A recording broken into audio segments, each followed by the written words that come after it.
구독과 좋아요는 더 좋은 이야기를 만드는 힘이 됩니다. 그럼 지금부터 형제의 이야기를 시작하겠습니다.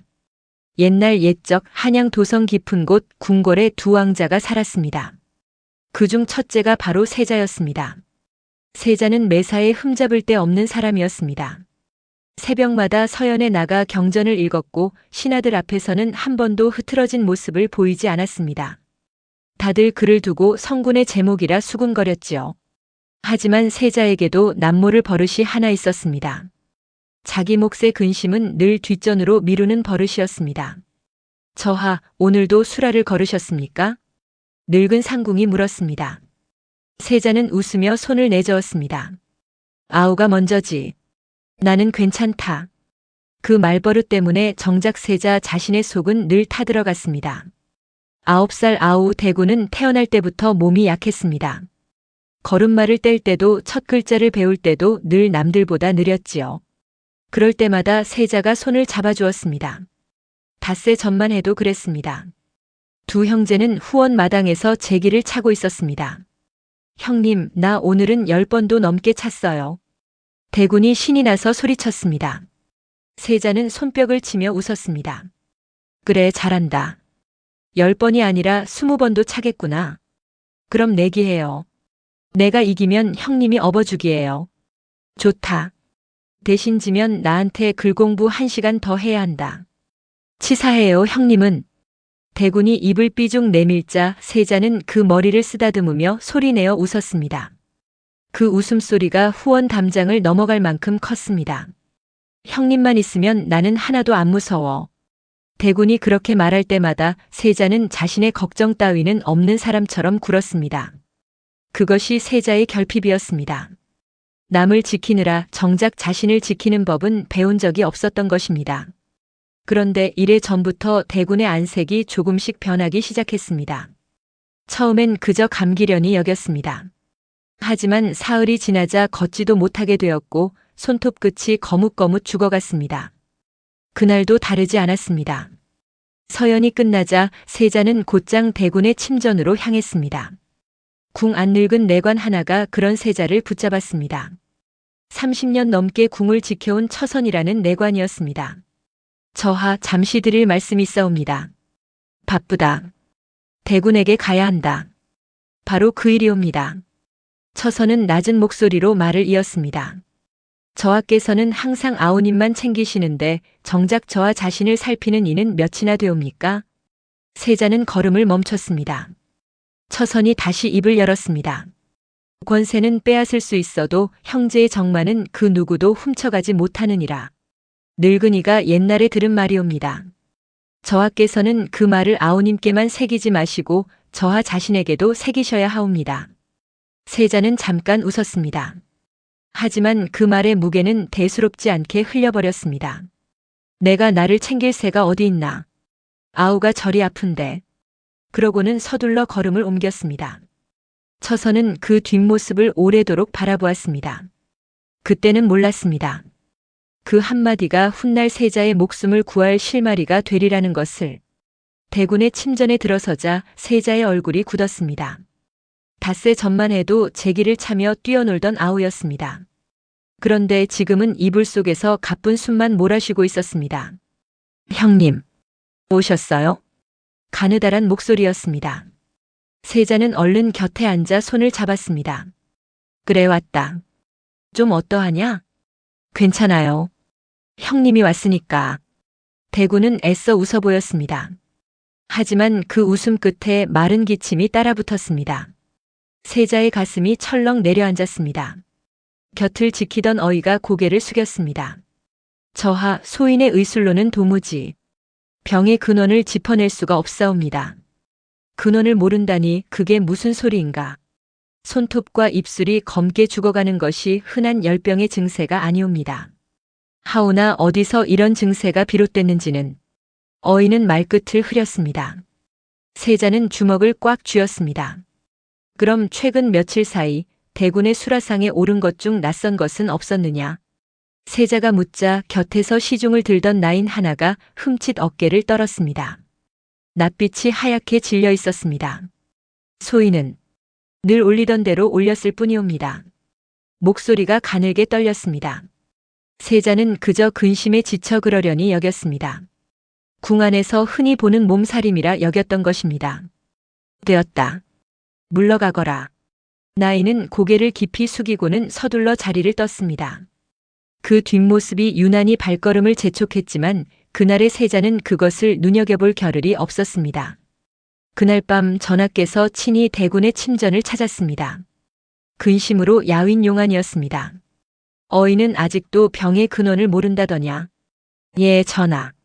하오나 소자가 반드시 찾아내겠사옵니다. 어떻게 찾겠다는 것이냐? 세자는 잠시 말이 없었습니다. 그러다 고개를 들었습니다. 필요하다면 궁 밖으로라도 나가 약초를 아는 이를 찾아보겠사옵니다. 전하의 눈빛이 흔들렸습니다. 세자의 자리를 비우는 것은 위험한 일이다. 아우의 목숨보다 위험한 것이 무엇이겠사옵니까?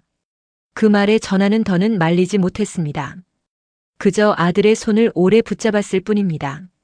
세자는 그날 밤 잠들지 못했습니다. 대군의 머리맡을 지키며 어릴 적 함께 뛰놀던 기억을 하나씩 떠올렸습니다. 문득 어머니 생각이 났습니다.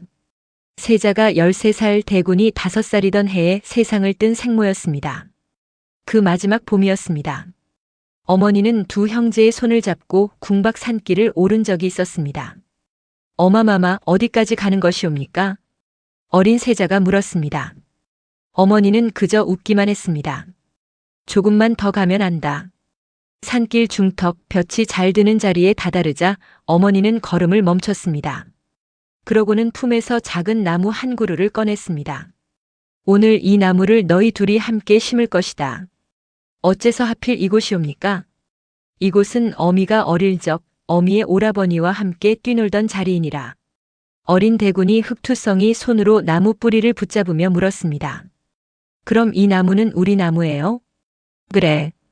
이 나무처럼 너희 둘이 뿌리를 나눠 살아가는 형제이니라. 어머니는 두 아들의 손을 나무 위에 겹쳐 올리고는 한참을 그렇게 서 있었습니다. 어린 세자는 그 손의 온기를 아직도 기억하고 있었습니다. 그때는 그저 흘려들은 말이었습니다. 하지만 지금 그 말이 이상하게도 가슴을 파고들었습니다. 세자는 품속에 손을 넣어 낡은 손수건 한 장을 꺼냈습니다. 어머니가 마지막으로 남긴 자수 손수건이었습니다. 세자는 그것을 늘 품에 지니고 다녔습니다. 어머니, 저는 어찌해야 합니까? 대답 없는 물음이었습니다. 하지만 그 물음을 던진 순간 세자의 마음속에 작은 결심 하나가 자리 잡았습니다. 창밖으로 새벽별이 하나둘 쓰러지고 있었습니다. 세자는 대군의 이마를 짚어보았습니다. 아직도 열이 펄펄 끓고 있었습니다. 조금만 기다려라. 형이 반드시 방도를 구해오마. 잠든 아우는 대답이 없었습니다.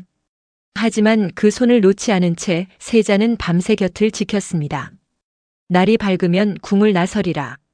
아우를 살릴 방도를 찾아 그 산길을 다시 오르리라. 그것이 무엇을 의미하는지 세자는 아직 알지 못했습니다. 다만 한 가지는 분명했습니다. 이 밤이 지나기 전에 무언가는 반드시 달라져야 한다는 것. 이튿날 아침 대군의 병세는 조금도 나아지지 않았습니다. 세자는 뜬 눈으로 밤을 지새운 얼굴로 편전을 나섰습니다. 궁궐 지붕 위로 아침 햇살이 비쳤지만 세자의 발걸음은 그 볕만큼 가볍지 못했습니다. 궁 안 사람들은 저마다 수군거렸습니다.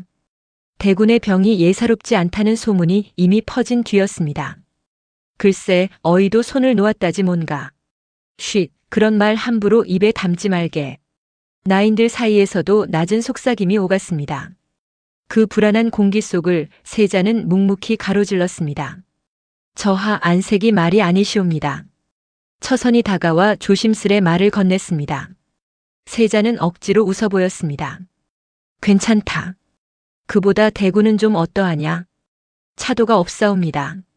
하오나, 방금 수기마마께서 문안을 드리겠다 하셨사옵니다. 세자의 발걸음이 잠시 멈췄습니다. 숙의 한씨였습니다. 전하의 후궁이자 셋째 왕자의 생모였습니다. 침전에 들어서니 수기는 이미 대군의 머리맡에 앉아 있었습니다. 자줏빛 땅의 자락이 방바닥에 곱게 펼쳐져 있었습니다. 저하 오셨습니까? 대군의 병세가 이리 위중하다니 소첩도 밤새 잠을 이루지 못했사옵니다. 목소리는 다정했지만 세자는 어딘가 서늘한 기운을 느꼈습니다. 수기의 눈이 대군의 손톱을 오래도록 훑고 있었기 때문입니다. 염려해 주시니 감사옵니다. 그나저나 셋째는 요즘 서연에도 잘 나오지 않고 형님들 걱정에 마음을 못 잡는 듯 하옵니다. 대군이 하루빨리 쾌차해야 할 텐데요. 말은 걱정이었으나 세자는 그 말끝에 묻어나는 미묘한 안도감을 놓치지 않았습니다. 그것이 무엇인지는 아직 알 수 없었습니다. 다만 가슴 한구석이 이상하게 서늘해졌습니다. 살펴주셔서 감사합니다. 소자는 이만 어이를 만나보아야겠습니다. 저하께서도 안색이 편치 않으십니다. 부디 저하 먼저 챙기시옵소서. 수기가 다정하게 웃으며 말했습니다. 세자는 짧게 목례만 하고 자리를 떴습니다. 그 걱정 어린 말투가 이상하게도 마음에 걸렸습니다. 무엇이 걸리는지는 스스로도 알 수 없었습니다. 세자는 서둘러 자리를 떴습니다. 수기는 그 뒷모습을 보며 옅게 입꼬리를 올렸습니다. 그러고는 곁에 선 나인에게 나지막이 무어라 일렀습니다. 그 나인이 바로 보연이었습니다. 보연은 수기의 말을 듣는 내내 고개를 들지 못했습니다. 손끝이 떨렸습니다. 마마 소인은 쉿. 시키는 대로만 하면 될 일이다. 수기는 짧게 말을 끊었습니다. 보연은 대답 대신 고개만 숙였습니다. 그날 오후 수라간에서 보연은 그릇 하나를 깨뜨렸습니다. 늙은 상궁이 혀를 찼습니다. 요즘 통 정신을 딴 데 두는구나. 무슨 일이 있느냐? 아니옵니다. 그저 잠을 설쳐서 그런가 봅니다. 보연은 얼른 깨진 그릇을 치우며 고개를 돌렸습니다. 그 눈에 눈물이 살짝 고였습니다. 하지만 그것을 알아채는 이는 아무도 없었습니다. 한편 세자는 어이를 붙잡고 재차 캐물었습니다. 정녕 열병이 아니란 말이냐? 저하 소인도 이런 증세는 의서에서도 본 적이 없사옵니다. 하오나 어이는 말끝을 흐리다가 마침 밖에서 들려온 다급한 목소리에 말을 멈췄습니다. 큰일 났습니다. 젊은 나인 하나가 헐레벌떡 뛰어들어왔습니다. 무슨 일이냐?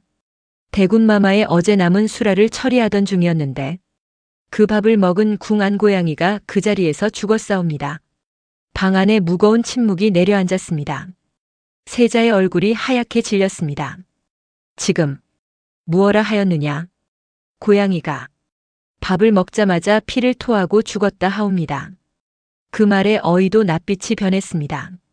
그렇다면 이것은 열병이 아니라 독이다. 세자가 낮게 내뱉었습니다. 방 안의 모든 이가 숨을 죽였습니다. 누가 감히 9살 아이에게. 세자의 목소리가 떨렸습니다. 분노보다 먼저 두려움이 밀려왔습니다. 대군을 해하려는 자가 궁 안에 있다는 뜻이었습니다. 그 소식은 삽시간에 편전까지 퍼졌습니다. 전하는 대노하여 즉시 조사를 명했습니다. 당장 수라간을 조사하고 최근 사흘간 수라를 담당한 자들을 모조리 문초하라. 궁 안이 발칵 뒤집혔습니다. 포도청 관원들이 수라간을 에워쌌고 나인들은 하나둘 끌려 나와 무릎을 꿇었습니다. 보연도 그 줄 끝에 서 있었습니다. 얼굴이 백지장처럼 하였습니다. 최근 사흘 대군마마의 수라를 손댄 자가 누구냐? 관원의 호통에 나인들이 서로 눈치만 살폈습니다. 보연은 입술을 깨물었습니다. 차마 손을 들 수 없었습니다. 소인은 그저 시키는 대로 소반을 날랐을 뿐이옵니다. 겨우 그 말만 내뱉었습니다. 관원은 미심쩍은 눈으로 보연을 훑었지만 딱히 걸리는 증자가 없어 일단 물러갔습니다. 보연은 그 자리에 주저앉아 한참을 떨었습니다. 문초가 끝난 뒤 보연은 홀로 우물가에 앉아 소매로 눈물을 훔쳤습니다. 대군마마, 소인을 용서하지 마세요. 혼잣말이었습니다. 아무도 그 말을 듣지 못했습니다. 다만 어두워진 하늘만이 그 죄책감을 묵묵히 지켜보고 있었습니다. 그 소란한 와중에도 누군가의 손이 조용히 움직이고 있었습니다. 세자가 벗어둔 겉옷 소매 한 자락이 슬며시 사라진 것을 그날은 아무도 눈치채지 못했습니다. 그날 저녁 세자는 전하 앞에 무릎을 꿇었습니다. 전하, 소자가 산에 다녀오겠사옵니다. 독의 정체를 알아야 해독할 방도도 찾을 수 있사옵니다. 궁 안조사는 조정에 맡기고 소자는 약초의 밝은 일을 찾아 나서겠사옵니다. 이 소란한 때에 세자마저 궁을 비운단 말이냐? 그러하옵니다. 하오나 지금 이 순간에도 대군은 죽어가고 있사옵니다. 소자가 지체할수록 아우의 숨은 짧아지옵니다. 전하는 오래도록 세자의 얼굴을 바라보았습니다. 그러다 마침내 고개를 끄덕였습니다. 그래. 가거라. 대신 반드시 살아 돌아와야 한다. 너마저 잃을 수는 없다. 전하의 목소리가 미세하게 떨렸습니다. 세자는 그제야 깨달았습니다. 전하 역시 밤마다 잠 못 이루고 계셨다는 것을. 전하께서도 부디 옥체를 보증하시옵소서. 소자 반드시 살아 돌아오겠사옵니다. 세자는 큰 절을 올리고 물러났습니다. 밤이 이슥해서야 세자는 다시 대군의 침전에 들렀습니다. 형님, 어디 가시는 거예요? 대군이 힘없이 물었습니다. 세자는 아우의 손을 꼭 쥐었습니다. 형이 산에 좀 다녀와야겠다. 너를 낫게 할 약을 구하러. 위험한 곳이에요? 아니다. 하나도 위험하지 않다. 거짓말이었습니다.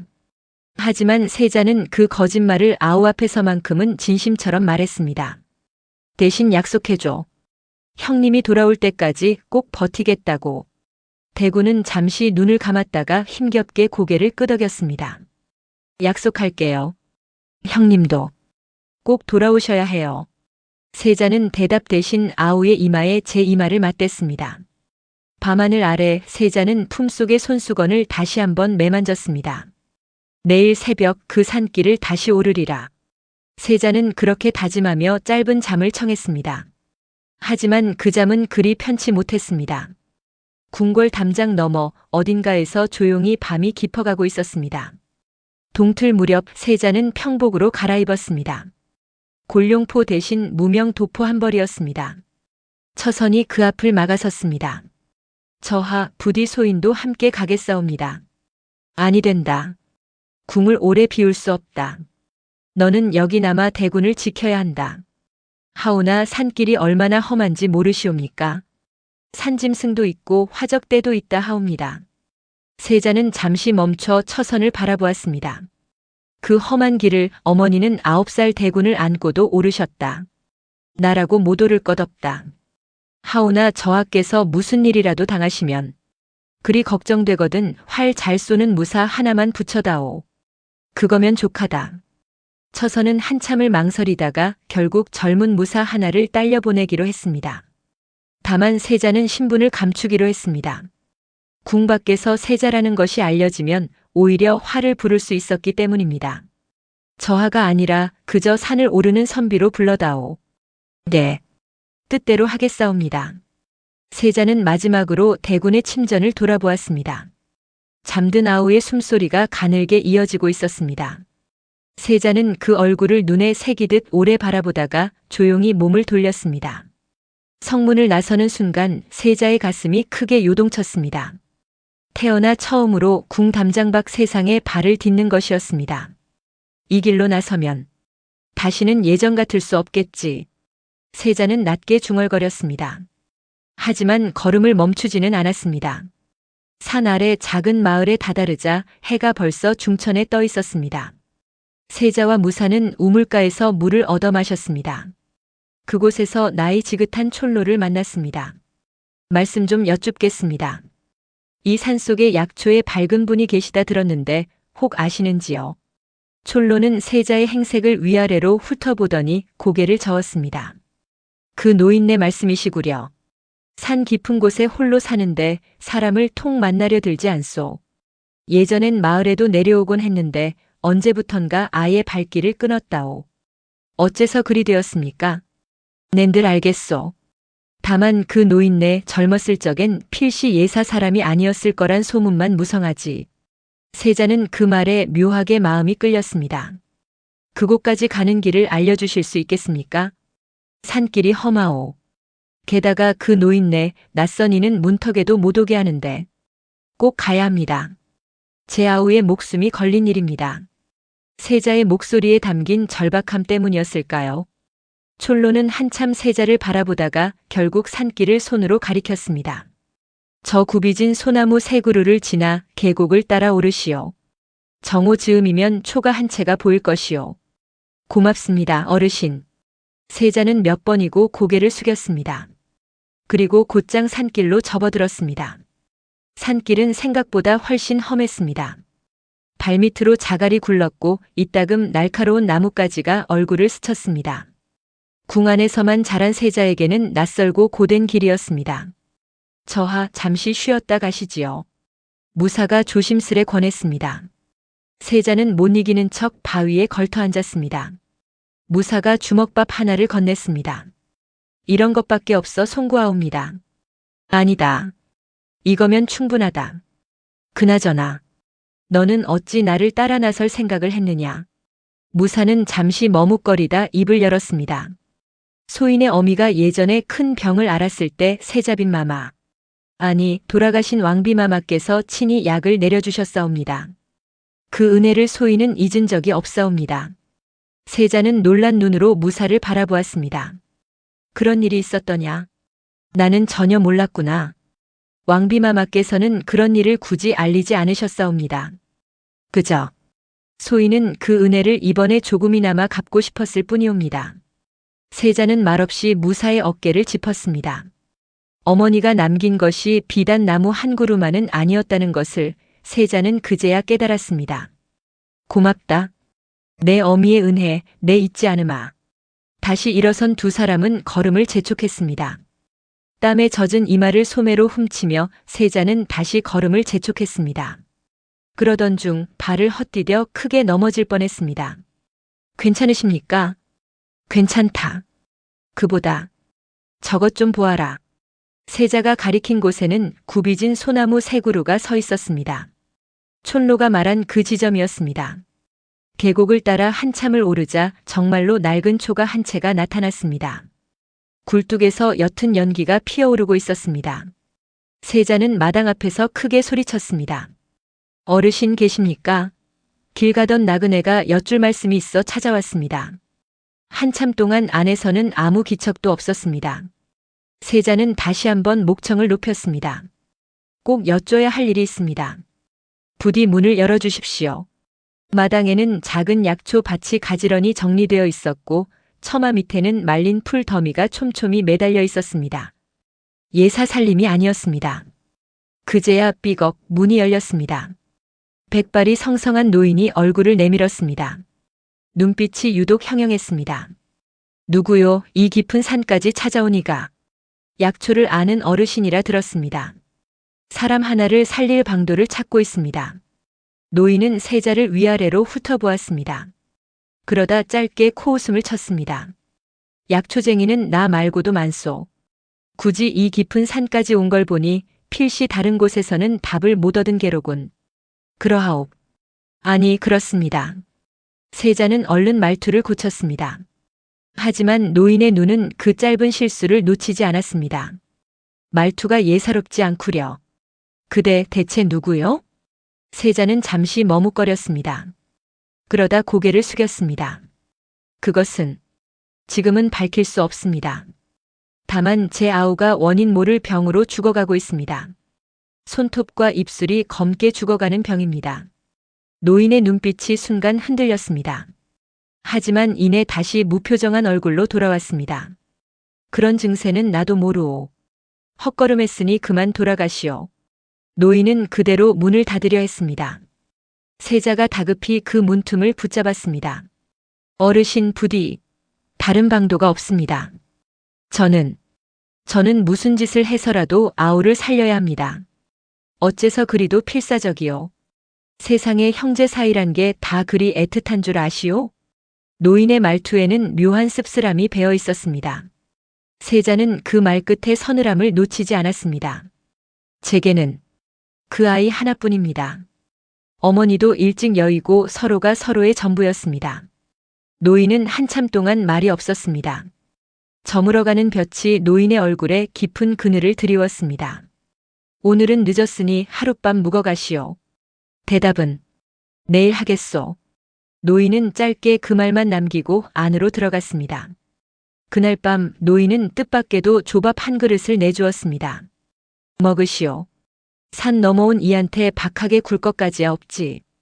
감사합니다, 어르신. 세자는 허겁지겁 밥을 먹었습니다. 그 모습을 물끄러미 바라보던 노인이 불쑥 물었습니다. 그 아우라는 아이 몇 살이요? 9살입니다. 노인의 눈가가 미세하게 떨렸습니다. 9살이라. 어르신께서도 형제가 있으셨습니까? 세자가 조심스레 물었습니다. 노인은 대답 대신 먼 산을 바라보았습니다. 다 지나간 일이요. 그보다 그대 손목에 그건 무엇이요? 노인이 가리킨 것은 세자가 항상 품에 지니고 다니던 손수건이었습니다. 밥을 먹다 소매 밖으로 살짝 삐져나온 것이었습니다. 이건 돌아가신 어머니의 유품입니다. 세자는 손수건을 꺼내 보였습니다. 낡았지만 정갈한 수가 놓인 천이었습니다. 노인은 그것을 한참 동안 뚫어져라 바라보았습니다. 눈빛이 심상치 않게 흔들렸습니다. 그 수, 어디서 배운 것인지 아시오? 모릅니다. 다만 어머니께서 손수 놓으신 것이라고만 들었습니다. 노인은 아무 말도 하지 않았습니다. 그저 오래도록 손수건에서 눈을 떼지 못했습니다. 세자는 그 침묵이 무엇을 뜻하는지 알 수 없었습니다. 다만 노인의 눈빛 속에서 낯선 그리움 같은 것을 언뜻 보았을 뿐입니다. 오늘은 그만 자시오.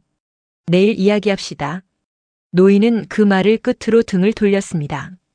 세자는 문 앞에 선 채 한참을 그 자리에 서 있었습니다. 무언가 알 수 없는 사연이 저 노인의 안에 있다는 것을 세자는 어렴풋이 느꼈습니다. 이튿날 아침 노인은 뜻밖에도 보찜을 챙기고 있었습니다. 어르신, 그건 밤새 생각해 보았소. 9살 아이가 죽어간다는데 매정하게 외면할 수만은 없더구려. 노인은 짧게 한숨을 내쉬었습니다. 다만 오해는 마시오. 그대를 믿어서가 아니라 그 아이가 가여워서일 뿐이니 그것으로 충분합니다. 정말 감사합니다. 따라오시오. 어디 그 증세라는 걸 좀 봅시다. 세자의 얼굴에 화색이 돌았습니다. 노인은 앞장서 산속 깊은 곳으로 걸음을 옮겼습니다. 무사는 초가에 남겨두고 세자만이 그 뒤를 따랐습니다. 이슬 맺힌 풀숲을 헤치며 노인은 익숙한 걸음으로 산을 올랐습니다. 세자는 뒤처지지 않으려 애쓰며 물었습니다. 어르신께서는 이 산을 얼마나 오래 다니셨습니까? 글쎄, 40해는 좋게 됐을게요. 그 오랜 세월 홀로 사셨던 겁니까? 노인은 대답 대신 걸음만 재촉했습니다.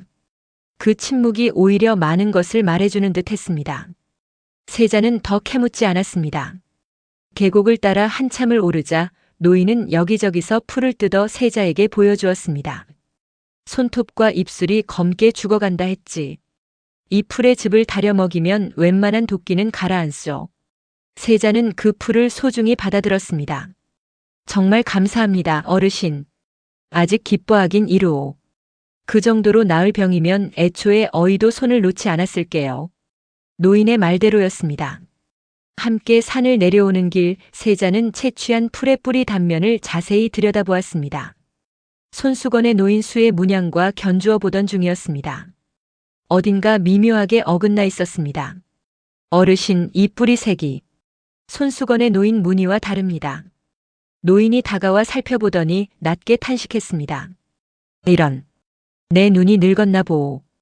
이건 비슷한 종이지 그 약초가 아니오. 세자의 얼굴에서 화색이 걷혔습니다. 반나절의 수고가 물거품이 된 순간이었습니다. 그럼 진짜는 어디 있단 말입니까? 그건 나도 모르오. 다만 그런 문양의 약초라면 아주 오래전 어떤 이가 심었다는 이야기를 얼핏 들은 적이 있어. 노인의 눈빛이 다시 흔들렸습니다. 세자는 그 흔들림을 놓치지 않았습니다. 어르신, 무언가 아시는 것이 있으시지요? 아니요. 오늘은 그만 돌아갑시다. 노인은 서둘러 발길을 돌렸습니다. 세자는 몇 걸음 뒤에서 다급히 말을 이었습니다. 어르신, 조금 전 그 눈빛은 분명 무언가를 떠올리신 것이었습니다. 부디 숨기지 말아 주십시오. 젊은이가 남의 눈빛까지 함부로 읽으려 드는구려. 노인의 목소리가 차가웠습니다. 세자는 입을 다물었습니다. 더 다그쳐서는 안 될 것 같았습니다. 산을 내려오는 내내 두 사람 사이에는 무거운 침묵만 흘렀습니다. 세자는 그 뒷모습을 바라보며 가슴 한구석이 답답해졌습니다. 시간은 자꾸 흘러가는데 정작 답에는 가까워지지 못하는 듯 했습니다. 한편 궁에서는 전혀 다른 일이 벌어지고 있었습니다. 숙의 한씨는 세자가 궁을 떠났다는 소식에 옅은 미소를 지었습니다. 곁에 선 신복 상궁에게 나지막이 일렀습니다. 세자가 자리를 비웠으니 지금이 기회다. 그 소매 조각을 조용히 전하께 올려라. 하오나 마마, 너무 성급하지 않겠사옵니까? 성급한 게 아니라 때를 아는 것이다. 세자가 돌아오기 전에 의심의 씨앗을 심어야 한다. 그날 오후 전하 앞에 낯선 상소 하나가 올라왔습니다. 대군의 수락관 인근에서 발견됐다는 소매 조각이 증거로 함께였습니다. 이것이 세자의 옷자락이라 하였느냐? 그러하옵니다, 전하. 사건이 있던 그 시각 세자 저하께서 수락관 인근을 지나셨다는 자도 있사옵니다. 전하의 낯빛이 어두워졌습니다. 그럴 리 없다. 세자가 어찌 제 아우를. 소신도 믿기 어렵사옵니다. 하오나 증좌가 저리 뚜렷하니 조사는 해보아야 하지 않겠사옵니까? 전하는 아무 말도 하지 못했습니다. 마음 한구석에 작은 의심이 스며드는 것을 스스로도 막을 수 없었습니다. 전하는 소매 조각을 몇 번이고 다시 살폈습니다. 어딘가 석연치 않은 구석이 있었지만 정확히 무엇이 잘못됐는지는 짚어낼 수 없었습니다. 그 자리에 함께 있던 셋째 왕자는 고개를 푹 숙인 채 아무 말도 하지 못했습니다. 무언가 알고 있는 듯한 얼굴이었지만 감히 입을 열지는 못했습니다. 셋째는 어찌 생각하느냐? 전하의 물음에 셋째 왕자는 흠칫 놀라며 고개를 저었습니다. 소자는 아무것도 모르옵니다. 목소리가 가늘게 떨렸습니다. 그 이상한 기색을 눈여겨보는 이는 아직 아무도 없었습니다. 그 소문은 삽시간에 궁 안에 퍼졌습니다. 처서는 그 소식을 듣자마자 낯빛이 하얗게 질렸습니다. 말도 안 되는 소리. 저하께서 그러실 리가 없다. 처서는 목소리를 높였지만 몇몇 신료들의 눈빛에는 이미 의심이 서려 있었습니다. 궁 안의 공기가 점점 무거워지고 있었습니다. 수기는 그날 저녁 다시 보연을 조용히 불러들였습니다. 마마, 이 이상은. 소인은 정말 못하겠사옵니다. 보연이 떨리는 목소리로 애원했습니다. 수기의 눈빛이 싸늘해졌습니다. 이미 발을 담갔으면 끝을 봐야지. 내 발뺌으로 일이 틀어지면 내 목숨 하나로 끝나지 않을 것이다. 보연은 그 말에 온몸이 얼어붙었습니다. 결국 고개를 떨구고 말았습니다. 그리고 그날 밤 대군의 병세가 갑작스레 다시 나빠졌습니다. 대군 마마, 정신 차리십시오. 어이가 다급히 소리쳤습니다. 대군의 숨이 아까보다 훨씬 가빠져 있었습니다. 누군가 또다시 손을 쓴 것이었습니다. 하지만 그것을 눈치챈 이는 아무도 없었습니다. 이대로라면 사나흘을 넘기기 어렵겠사옵니다. 어이의 그 말에 침전 안의 궁인들이 하나둘 눈물을 훔쳤습니다. 전하는 그 소식에 무너지듯 주저앉았습니다. 세자는 대체 언제 돌아온단 말이냐? 아무도 그 물음에 답하지 못했습니다. 그 시각 산속 초가에서는 세자가 노인 앞에 무릎을 꿇고 있었습니다. 어르신, 부디 아시는 것을 말씀해 주십시오. 시간이 없습니다. 노인은 오래도록 세자를 바라보았습니다. 그러다 문득 매섭게 되물었습니다. 그대 정말로 그저 평범한 선비요? 세자는 순간 말문이 막혔습니다. 노인의 눈이 날카롭게 빛났습니다. 말투도 그렇고 그 태도도 그렇고 그대는 결코 평범한 사람이 아니오. 나는 거짓을 말하는 이와는 상종하지 않소. 어르신, 오늘은 그만 물러가시오. 신분도 밝히지 않는 이를 어찌 믿고 도와준단 말이오. 노인은 그대로 방문을 닫아버렸습니다. 세자는 굳게 닫힌 문 앞에서 망연히 그 자리에 서 있었습니다. 아우도 이 노인의 마음도 모두 손끝에서 빠져나가는 듯 했습니다. 세자는 그 밤 마당 한켠에 쪼그려 앉았습니다. 별빛만이 유일한 벗이었습니다. 아우야, 형이 지금 무얼 하고 있는지 아느냐? 문 하나를 못 열어 이리 앉아있구나. 혼잣말이었습니다. 대답해줄 이는 아무도 없었습니다. 세자는 품속 손수건을 꺼내어 달빛에 비춰보았습니다. 어머니, 저 노인은 대체 무엇을 숨기고 계신 겁니까? 밤바람이 스산하게 불어왔습니다. 세자는 그 자리에서 뜬 눈으로 밤을 지새웠습니다. 문 너머 노인 역시 쉬이 잠들지 못하고 있다는 것을 세자는 알지 못했습니다. 동틀 무렵 산길 아래서 다급한 말발굽 소리가 들려왔습니다. 처선이 보낸 무사였습니다. 저하, 어디 계십니까? 세자는 놀라 마당으로 뛰쳐나왔습니다. 무슨 일이냐? 대구는 어찌 되었느냐? 무사는 가쁜 숨을 몰아쉬며 서찰 한 장을 내밀었습니다. 처선이 보낸 것이었습니다. 세자는 떨리는 손으로 서찰을 펼쳤습니다. 대군마마 위독하시어 사나흘을 넘기기 어렵다 하옵니다. 또한 저하께서 궁을 비우신 사이 소매 조각을 증거로 저하를 모함하는 자들이 있사옵니다. 부디 하루빨리 돌아오소서. 세자의 손이 떨렸습니다. 세상이 무너져 내리는 듯 했습니다. 아우는 죽어가고 정작 그 자신은 죄인으로 몰리고 있었습니다. 어찌 이럴 수가. 세자는 그 자리에 힘없이 주저앉았습니다. 노인의 초가 문은 여전히 굳게 닫혀 있었습니다. 그 문 너머로도 이 절망은 닿지 않는 듯 했습니다. 밤이 깊도록 세자는 마당 한켠에 홀로 앉아 있었습니다. 별빛도 그날따라 유난히 흐릿했습니다. 나는 대체 무엇을 위해 여기까지 왔는가? 낮은 혼잣말이었습니다. 아우를 살리겠다고 나섰지만 정작 손에 쥔 것은 아무것도 없었습니다. 오히려 궁에서는 죄인이 되어 있었습니다. 문득 처선의 말이 떠올랐습니다. 권세는 빼앗을 수 있어도 형제의 정마는 그 누구도 훔쳐가지 못하느니라. 그때는 그저 흘려들었던 말이었습니다. 하지만 지금 그 말의 무게가 온전히 가슴을 파고들었습니다. 그래. 저들이 내 자리를, 내 이름을 빼앗아갈 수는 있어도 아우를 향한 이 마음만은 빼앗지 못한다. 세자는 스스로에게 다짐하듯 되뇌었습니다. 설령 세자의 자리를 잃는다 해도, 설령 역적으로 몰린다 해도 아우를 살리려는 이 걸음만은 멈추지 않으리라 결심했습니다. 그것이 처선의 말이 진정 뜻하는 바였습니다. 남을 향한 정뿐 아니라 자신을 향한 확신 또한 그 누구도 빼앗을 수 없다는 것. 날이 밝자 세자는 다시 노인의 초가 문을 두드렸습니다. 어르신, 부디 문을 열어주십시오. 오늘이 지나면 제 아우는 정말로 죽습니다. 한참 만에 문이 열렸습니다. 노인의 얼굴에도 밤새 근심의 흔적이 역력했습니다. 그대는 어찌 그리도 포기를 모르시오. 포기할 수가 없습니다. 신분을 감춘 것은 사실 저는 이 나라의 세자입니다. 노인의 눈이 크게 흔들렸습니다.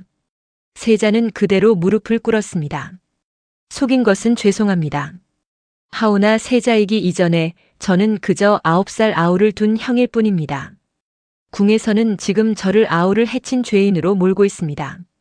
제 자리도 제 이름도 모두 위태롭습니다. 하지만 그런 것은 상관없습니다. 다만 아우 하나만은 살리고 싶습니다. 세자는 품속에서 손수건을 다시 꺼내 두 손으로 내밀었습니다. 이것이 제가 가진 전부입니다. 어머니의 마지막 유품이자 제가 여기까지 올 수 있었던 유일한 실마리였습니다. 노인은 떨리는 손으로 손수건을 받아들었습니다. 오래도록 그 위에 놓인 수를 어루만졌습니다. 이윽고 노인의 눈가에 물기가 어렸습니다. 이 수, 내 누이의 솜씨가 틀림없다. 누이라 하시면 그대의 어머니는 내 누이였다. 나는 그대의 외삼촌이 되는 사람이다. 세자는 숨이 멎는 듯 했습니다. 그럼 어르신께서 말씀하신 그 산길, 어머니의 어릴 적 이야기가. 그래. 저 산길 중턱, 그 나무를 심은 자리가 바로 나와 내 어미가 어릴 적 뛰놀던 곳이다. 내 어미가 궁으로 시집간 뒤 나는 조정 세력 다툼에 휘말려 관직을 잃고 이 산으로 숨어들었다. 그 뒤로 다시는 누이를 볼 수 없었지. 노인의 목소리가 잠겼습니다. 누이가 세상을 떴다는 소식도 한참이 지나서야 풍문으로 들었다. 그 슬픔을 안고도 나는 감히 궁 근처에도 가지 못했다. 이 늙은 몸이 무슨 낯으로 너희를 볼 수 있었겠느냐. 외삼촌. 세자의 눈에서도 눈물이 떨어졌습니다. 노인은 그런 세자의 어깨를 붙잡았습니다. 가자. 그 나무 아래 분명 답이 있을 것이다. 두 사람은 서둘러 산길을 올랐습니다. 굽이진 소나무 세 그루를 지나 낯익은 계곡을 따라 오르자 오래된 나무 한 그루가 나타났습니다. 세월의 흔적이 고스란히 밴 굵은 둥치였습니다. 그 아래 낯선 풀 한 무더기가 무성하게 자라 있었습니다. 바로 이것이다. 이 풀은 이 자리에서만 자라는 귀한 것이다. 도끼를 몰아내는 데는 이보다 나은 것이 없다. 세자는 그 풀을 조심스레 캐냈습니다. 뿌리 단면이 손수건의 문양과 정확히 일치했습니다. 어머니께서 이걸 알고 계셨던 겁니다. 그래서 그 문양을 손수 새기신 겁니다. 세자와 외삼촌은 서둘러 산을 내려왔습니다. 무사가 몰고 온 말에 함께 올라 밤낮 없이 궁으로 내달렸습니다. 궁에 다다랐을 때는 이미 대군의 숨이 위태롭게 흔들리고 있었습니다. 비켜라. 세자는 침전문을 박차고 들어섰습니다. 신료들이 놀라 술렁였습니다. 세자 저하 지금 이 자리에 나타나시다니. 내 아우를 먼저 살리겠다. 이야기는 그 뒤에 하겠다. 세자는 그대로 약을 다려 대군의 입에 흘려 넣었습니다. 침전 안에 모든 이가 숨죽여 지켜보았습니다. 시간이 얼마나 흘렀을까요? 대군의 파리했던 낯빛에 서서히 옅은 혈색이 돌아오기 시작했습니다. 대군 마마의 숨이 고르게 돌아오고 있사옵니다. 어이가 놀라 외쳤습니다. 침전 안 여기저기서 안도의 탄성이 터져나왔습니다. 세자는 그제야 몸을 돌려 자신을 노려보는 신료들과 마주 섰습니다. 이제 나를 모함한 자들에게 묻겠소. 그 소매 조각이 언제 어디서 발견되었다 하였소? 대군마마의 수라간 인근 사흘째 되던 날이었사옵니다. 그날 그 시각 나는 어이와 함께 있었소. 여기 있는 어이가 증인이요. 소매 조각 하나로 사람을 죄인으로 몰기 전에 그 마름질부터 살펴보았어야 했소. 이 옷은 내 것과 바느질 결이 다르오. 세자는 자신의 소매를 펼쳐 대조해 보였습니다. 신료들의 낯빛이 하나둘 흔들리기 시작했습니다. 그때 구석에 서 있던 보현이 떨리는 걸음으로 앞으로 나섰습니다. 소인이 모두 아뢰겠사옵니다. 침전 안이 순식간에 조용해졌습니다. 소인의 어미는 대군마마의 유모였사옵니다. 소인은 어릴 적부터 대군마마를 제 동기처럼 여겼사옵니다. 하오나 수기마마의 명을 거역할 수 없어 수라의 독을 탔사옵니다. 소인이 죄인이옵니다. 보현은 그대로 바닥에 엎드려 흐느꼈습니다. 그 소매 조각도 수기마마의 지시로 꾸며낸 것이었사옵니다. 세자 저하께 죄를 뒤집어 씌우려는 계략이었사옵니다. 모든 시선이 숙의 한씨에게로 쏠렸습니다. 수기의 얼굴이 하얗게 굳었습니다. 그것은 저 아이가 홀로 저지른 일이옵니다. 소첩은 전혀 알지 못하는 일이옵니다. 마마, 어찌 그리 말씀하십니까? 보현이 고개를 들며 떨리는 목소리로 되받았습니다. 분명 마마께서 소인의 처소로 친히 걸음하시어 이 가루를 대군마마 수라에 섞으라 하셨사옵니다. 셋째 왕자님을 위한 일이라며 소인의 손을 잡고 몇 번이고 당부하셨사옵니다. 저것이 감히 어디서 거짓을. 수기의 목소리가 갈라졌습니다. 하지만 그 눈빛에는 이미 당황한 기색이 역력했습니다. 거짓이 아니옵니다. 소인은 그날 밤 마마의 처소를 나서며 마당의 늙은 감나무 아래서 잠시 울었사옵니다. 그때 마침 지나가던 나인 하나가 소인을 보았을 것이옵니다. 전하께서 좌중을 둘러보며 물었습니다. 그날 밤 그 광경을 본 자가 있느냐? 젊은 나인 하나가 조심스레 앞으로 나왔습니다. 소인이 그날 밤 보현이가 울고 있는 것을 보았사옵니다.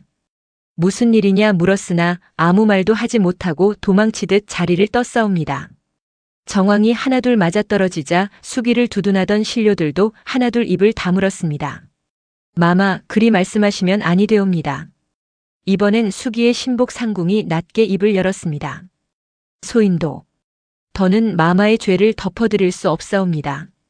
마마께서 친히 소인에게 독을 건네시며 셋째 왕자님을 위해서라 하셨사옵니다. 수기는 그 자리에 주저앉았습니다. 더는 발뺌할 말이 없었습니다. 전하는 무거운 얼굴로 자리에서 일어났습니다. 숙의 한씨는 자식에 대한 그릇된 욕심으로 죄 없는 대군을 해하려 하였다. 그 죄 결코 가볍지 않다. 수기의 봉작을 거두고 서인으로 패하여 궁 밖 먼 곳으로 내치노라. 나인 보현은 협박에 못 이겨 가담하였으나 스스로 죄를 고하였으니 그 정상을 참작하여 목숨은 거두지 않을 것이다. 신료들이 일제히 고개를 숙였습니다. 구석에서 셋째 왕자가 소리 없이 눈물을 훔쳤습니다. 전하 소자도 어렴풋이 낌새를 느꼈으나 감히 입을 열지 못했사옵니다. 부디 벌하여 주시옵소서. 셋째 왕자가 무릎을 꿇으며 말했습니다. 세자가 그런 아우의 어깨를 잡아 일으켰습니다. 너 역시 어린 나이에 홀로 감당하기 버거웠을 것이다. 이제라도 진실을 밝혔으니 되었다. 우리는 여전히 형제다. 셋째 왕자의 눈에서 참았던 눈물이 쏟아졌습니다. 며칠 뒤 대군은 몰라보게 혈색을 되찾았습니다. 침전 앞들에서 대군이 처음으로 다시 걸음을 뗀 날 궁 안 사람들이 모두 모여 그 모습을 지켜보았습니다. 대군마마께서 걸으신다. 여기저기서 탄성이 터져나왔습니다. 전하께서도 친히 나와 그 모습을 지켜보시며 눈시울을 붉히셨습니다. 형님, 저 이제 다 나은 것 같아요. 대군이 웃으며 말했습니다. 세자도 마주 웃었습니다. 그래, 다행이다. 정말 다행이다. 형님이 아니었으면 저는 진작 죽었을 거예요. 그 먼 산길을 저를 위해 다녀오신 거잖아요. 아니다. 너와 나 사이에 그런 걸 따질 게 무엇 있느냐. 세자는 대군의 머리를 쓰다듬으며 웃었습니다. 곁에서 지켜보던 외삼촌의 눈에도 눈물이 그렁그렁했습니다. 근데 형님, 이제 형님도 좀 쉬셔야 하는 거 아니에요? 맨날 저만 챙기시잖아요. 세자는 순간 멈칫했습니다. 예전 같으면 괜찮다며 손을 내저었을 것입니다. 하지만 이번만큼은 세자는 조용히 고개를 끄덕였습니다. 그래. 형도 이제 좀 쉬어야겠다. 곁에 있던 외삼촌이 그 모습을 보며 흐뭇하게 웃었습니다. 전하께서도 그를 다시 조정으로 불러들여 지난 세월의 오해를 풀었습니다. 그대가 내 처남이 되는 줄도 모르고 이 오랜 세월 헛되이 흘려보냈구려. 내 몫까지 늦었지만 이제라도 곁에 있어 주시오. 전하의 은혜 잊지 않겠사옵니다. 외삼촌은 그렇게 말하며 고개를 숙였습니다. 그의 눈에서 오랜 세월 참아온 눈물이 흘러내렸습니다. 처선은 그 모든 광경을 지켜보며 조용히 눈시울을 붉혔습니다. 저하 감축드리옵니다. 저하께서 그날 흘려들으신 그 말씀이 결국 저하를 여기까지 이끌었나 봅니다. 아니다. 처선, 내가 그 말을 해주지 않았다면 나는 끝내 나 자신을 돌보는 법을 배우지 못했을 것이다. 고맙다. 세자는 처선의 손을 오래도록 붙잡았습니다. 그 후로도 세자는 여전히 성실한 사람이었습니다. 다만 한 가지가 달라졌습니다. 이제는 아우를 챙기는 만큼 자기 자신도 소중히 여길 줄 아는 사람이 되었습니다. 그리고 그 나무는 여전히 산속 그 자리에서 해마다 푸른 잎을 틔우고 있었습니다. 권세는 빼앗을 수 있어도 형제의 정만은 그 누구도 훔쳐가지 못한다는 것을 이 형제는 몸소 증명해 보였습니다. 그리고 그 정은 대를 이어 또 다른 누군가에게 전해질 것이었습니다. 지금 화면에 나오는 더 재미있는 영상들도 함께 해주세요. 그럼 모두 행복한 하루 보내세요. 감사합니다.